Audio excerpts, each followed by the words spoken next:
नमस्कार दोस्तों, मैं विजयलक्ष्मी गुप्ता आप सभी का अपने चैनल पर स्वागत करती हूं और आशा करती हूं कि सभी स्वस्थ होंगे और मस्त होंगे। जितने भी भाई बहन मेरे यूपी ट्रिपल एससी आयोग से भर्तियां निकलती हैं उसमें आवेदन करते हैं तो नुकसान तो सभी को पता है कि नुकसान क्या हो सकता है। भर्ती फंस सकती है, आप परेशान हो सकते हैं रिजल्ट का इंतज़ार करते करते, नियुक्ति का इंतज़ार करते करते। लेकिन ज़्यादातर लोगों का जो मानव स्वभाव है कि वो नकारात्मक चीज़ों को ही देखते हैं, लेकिन इसका सकारात्मक पक्ष मैं प्रस्तुत करूंगी अपने तरीके से। तो आइए दोस्तों शुरू करते हैं। यूपी ट्रिपल एससी आयोग द्वारा निकलने वाली भर्तियों में जो भी हमारे भाई बहन फॉर्म भरते हैं उनको पता ही नहीं चलता है कि कब उनके अंदर इतनी गंभीरता आ जाती है, साहस का गुण पैदा हो जाता है, इंतजार करते हैं, धैर्य का गुण भी पैदा हो जाता है। यानी कि जो भी यूपी ट्रिपल एससी आयोग में भर्तियों में फॉर्म भरता है उसके अंदर साहस का गुण हो जाता है। कैसे? क्योंकि भर्ती को कंप्लीट कराने के लिए, एग्ज़ाम कराने के लिए बार बार धरना प्रदर्शन करना पड़ता है, विभिन्न प्रकार की परेशानियों से गुजरना पड़ता है। पुलिस उनको पीटती है, भगाती है, डांटती है, फिर भी वो डटे रहते हैं कि हमारी मांगे पूरी की जाएं। दूसरी बात, उनके अंदर इंतज़ार करने की क्षमता बढ़ जाती है। यानी कि भर्तियां 5-5 साल जब लटकी रहती हैं तो सोचिए कि कितना उनके अंदर इंतज़ार, पेशेंस कितना हो जाता है, धैर्य कितना हो जाता है। किसी का ध्यान तो इस तरफ गया ही नहीं। यानी कि जो अभ्यर्थी बहुत चंचल हुआ करते थे, बहुत ही खुश मिजाज हुआ करते थे, वो गंभीर हो जाते हैं। उनके अंदर धैर्य के गुण का विकास हो जाता है। और तो और उनके अंदर जानते हैं एक लीडर का भी भाव उत्पन्न हो जाता है, उनके अंदर नेतृत्व का भाव भी हो जाता है। वो अपनी लड़ाई लड़ने के लिए तैयार हो जाते हैं।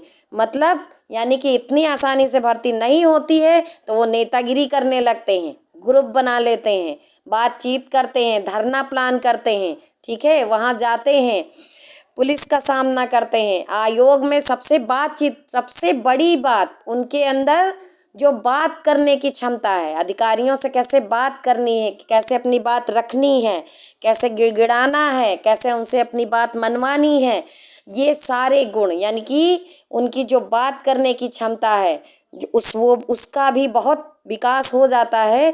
जो आप शायद किसी स्कूल में नहीं सीख पाए वो यहाँ पर आप सीख जाते हैं। यूपी ट्रिपल एससी का फॉर्म आप भर दीजिए, आपके अंदर एक अच्छा वक्ता, एक अच्छा नेता, एक धैर्यवान अभ्यर्थी, चाहे वो महिला हो चाहे पुरुष, आपके अंदर साहस, आपके अंदर इंतजार करने की क्षमता, आपके अंदर संतोष, इस तरह के कई सारे गुण स्वतः ही विकसित हो जाते हैं।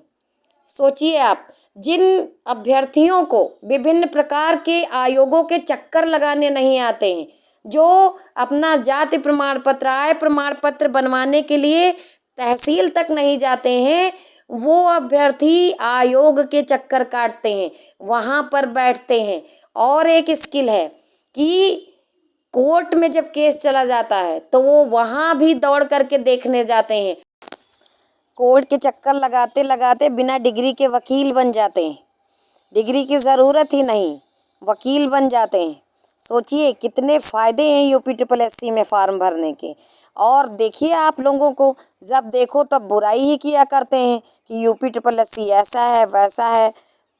सकारात्मक सोचिए, हमेशा पॉजिटिव रहिए। कोई भी आयोग है तो उसके कुछ निगेटिव फेज़ हैं, तो पॉजिटिव वाले के आप लोग क्यों नहीं? गलती सब आप लोगों की है, सारी गलती अभ्यर्थियों की है जो सकारात्मक चीज़ें देखते ही नहीं हैं, हमेशा बस नकारात्मक चीज़ें देखनी है। आप लोगों के दिमाग में ना इतनी निगेटिविटी भर गई है कि आप लोग सही चीज़ देखना ही नहीं चाहते हैं। इसीलिए तो मैंने सोचा कि आपको सकारात्मक चीज़ें बता दूं। यूपी ट्रिपल एससी एक आयोग ना होकर के एक ऐसा विद्यालय है जहाँ पर आपके अंदर अद्वितीय गुणों का विकास कर दिया जाता है। आपको मानव और ईश्वर के बीच में जो बंदा होता है वैसे गुण आपके अंदर विकसित हो जाते हैं। ज़्यादा दिन भर्ती अगर आपकी लटक जाए ना तो आपको ईश्वर से मुलाकात करने की कोई ज़रूरत ही नहीं है, आपको सीधे सीधे ईश्वर की ही प्राप्ति हो जाती है। तो ये था यूपी ट्रिपल एससी में फॉर्म भरने का फ़ायदा। कोई फ़ायदा अगर छूट गया हो तो आप लोगों से विनम्र निवेदन है कि कमेंट बॉक्स में वो फ़ायदा ज़रूर गिनवा दें, क्योंकि अभी मेरे अंदर इतने गुणों का विकास नहीं हुआ है, क्योंकि अभी चक्कर थोड़े कम ही लगे हैं। लेकिन जब और लगेंगे तो मैं फ़ायदे और जान जाऊंगी। अभी तक यही फ़ायदे मैं जान पाई हूँ। मिलेंगे अगले वीडियो में। उम्मीद है वीडियो पसंद आया होगा तो लाइक कर लीजिए और सब्सक्राइब ज़रूर कर लीजिए। धन्यवाद।